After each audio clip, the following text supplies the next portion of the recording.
Welcome to the Deep Dive. We're your shortcut to getting, well, truly well-informed. Yeah, we take all those sources you send us, articles, notes, research. Whatever it is, yeah. And we basically boil it all down to the insights that really matter in a, quick, engaging chat. Exactly. Pulling out those aha moments for you. Connecting the dots without you having to wade through everything. It's about clarity, fast. Absolutely. And today, we're diving into a book that's really shaken things up for millions of people financially. Robert Kiyosaki's Rich Dad, Poor Dad. A big one. Huge. And the sources we've looked at give a pretty full picture, the core ideas, sure, but also the criticisms, its lasting impact. Right. So our mission today is kind of twofold. First, figure out why this book still hits home for so many people. Okay. And second, really unpack its main teachings, the ones that challenge how we usually think about money. And crucially, see if those ideas actually hold up. Right, exactly. That stand up to scrutiny. We want to help you figure out what it means for your financial thinking. Okay, so let's get into it. Right off the bat, Rich Dad, Poor Dad feels different. Totally. It's not your typical finance book. No spreadsheets, no dense investment strategies, not really. No. Our sources all point to its structure. It's a story, a really compelling one. Built around these two father figures the author had. Yeah, two dads with completely different views on money and life. And that contrast is sort of the whole engine of the book. It really is. Yeah. It sets the stage perfectly for looking at mindset first before you even get to the practical stuff. So let's break down those two dads. First, the poor dad. Okay, so this is the author's actual biological father. Right. And the sources describe him as, highly educated, advanced degrees, follow the safe path. Get a good job, work hard. Exactly, the conventional route. But financially, he struggled. Which represents the kind of thinking many of us were, taught growing up. And then you have the rich dad. The friend's dad, right? Yeah. And what's interesting, what our research really highlights, is that this guy didn't have the formal college education. Oh, interesting. But he was apparently incredibly sharp financially. Built significant wealth. Wow. So that immediately throws a wrench in the idea that you need that fancy degree to be rich? It certainly challenges it, and that's the core idea, isn't it? The book uses these two figures to contrast their whole philosophy. It's not just about spending habits, it's deeper. Much deeper. It's about their mindsets, how they approach money, risk, work, everything. Our sources really stress this contrast. And it forces you, the reader, to kind of examine your own beliefs about money. Absolutely. Which leads us into the really transformative teachings, the ideas that made this book so, groundbreaking for many. Okay, let's unpack those. The first big one, maybe the most fundamental. It has to be assets versus liabilities. Right. Seems simple, but the way he frames it. It was revolutionary for a lot of people. Our sources point to that famous Rich Dad quote. Real rich people buy assets, things that make money. Poor dad type thinking people buy things that look good but eat money. Eat money. And that just reframed everything. Think about the classic example, your house. Everyone thinks it's their biggest asset. Yeah, right. But Kiyosaki, or Rich Dad, challenges that. If it's costing you money every month, mortgage, taxes, upkeep, is it really an asset in his definition? Or is it a liability? Oof. That hits home. It flips the script entirely. It does. It makes you look at every big purchase differently. Is this thing going to earn me money or just drain my account? Exactly. It's a huge mental shift. And that idea connects directly to the next big teaching, doesn't it, about financial education? Yeah, absolutely. The book argues pretty strongly, and our sources back this up, that traditional schools teach you how to be a good employee. How to get a job. Right. How to work for money. But they often miss teaching you how money actually works. Like how to invest it, manage it. How to make it work for you. That's the key distinction. So just to clarify, is the book saying traditional education is useless? Or just incomplete financially? Did the sources touch on that? Good question.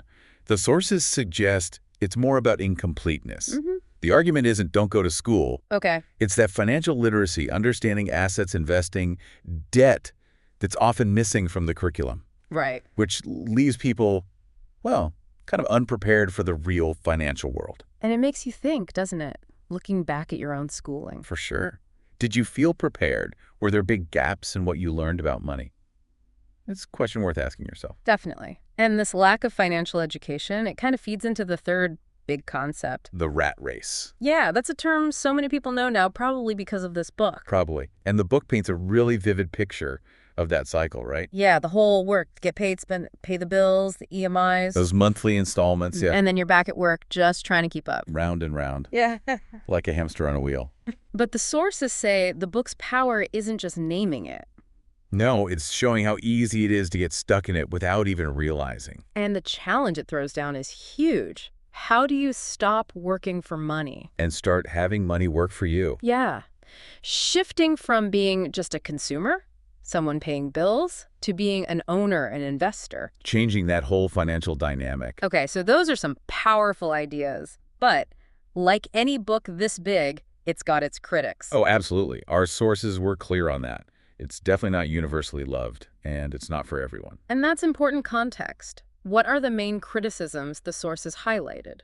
Well, a big one is that it's maybe more motivational than practical. Meaning, it's great at shifting your mindset, getting you thinking differently. okay. But if you're looking for, like, specific investment advice, buy this stock, invest in this type of real estate, you might be disappointed. Right. It doesn't give you a step-by-step blueprint. Not really. The sources we looked at suggest it's light on the actionable how-to details. So manage your expectations if you pick it up. Exactly. But, and this is key, even with those criticisms, its real strength, its value, lies in offering that different perspective on money, that paradigm shift. So it's valuable for the mindset change, even if not for specific tactics. Precisely. It's about the why and the what ifs, maybe more than the practical how. Got it. So bringing it all together then, what's the ultimate takeaway for you, the listener, maybe starting out or rethinking your finances? I mean, our deep dive really shows Rich Dad, Poor Dad is fundamentally about changing how you think about money, your relationship with it. It's less about dollars and cents, more about philosophy. In a way, yeah. It all boils down to that core question the book forces you to ask yourself. Which is? Am I working for money, or is money working for me? That really cuts to the chase, doesn't it? Makes you examine everything. It does. And, the reception reflects that impact. Our sources mention its high rating, like 4.5 out of 5. Yeah, pretty impressive. And it's often strongly recommended for people just starting their financial freedom journey. Like as a first step to get your head in the right space. Exactly. For that initial spark, that big shift in perspective before you dive into the nitty-gritty of specific investments. Okay, so let's recap this deep dive then.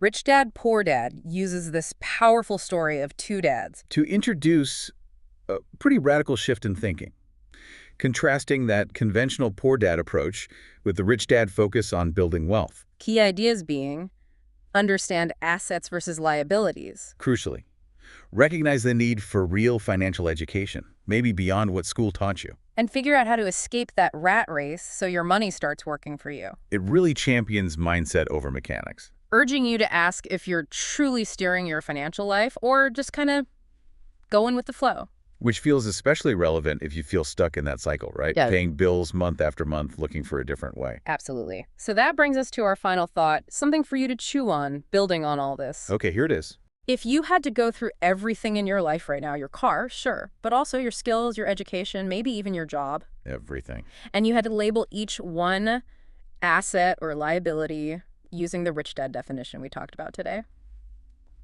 what would that list look like? And more importantly, what would that exercise reveal about where you are financially right now and where you might be headed? Something to think about. Keep exploring, keep questioning.